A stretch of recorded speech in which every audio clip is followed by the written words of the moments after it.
मैं इस वक्त मौजूद हूँ अनारकली बाज़ार में, जहाँ पर ख़वातीन में शॉपिंग के हवाले से बहुत गहमा गहमी नज़र आ रही है और बच्चे भी लुत्फ़अंदोज़ हो रहे हैं। आइए जानते हैं इस बारे में लोगों का क्या कहना है।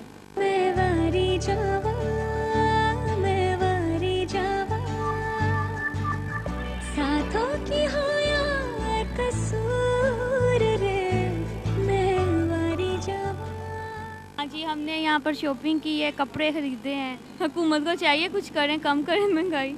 शॉपिंग अच्छी जा रही है लेकिन गर्मी ने मत्त मार दी है हमारी। महंगाई तो बहुत ज़्यादा है, महंगाई ने लूट ली है। इस साल तो हद ही हो गई है। इस साल पूछे ना क्या, बहुत ज़्यादा महंगाई हो गई है। हाँ जी, बहुत ज़्यादा। पिछले साल से ज़्यादा तो डबल ही हो गई है महंगाई। हाँ जी, डबल से ट्रिपल हो गई है।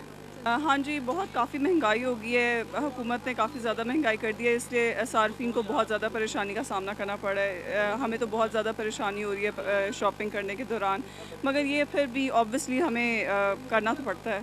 आसमान से बातें करती हुई महंगाई के बावजूद ख़वातीन की बड़ी तादाद ईद की शॉपिंग में मसरूफ़ है। कैमरामैन इमरान मुगल के साथ अनीका लतीफ़, पाक न्यूज़, लाहौर।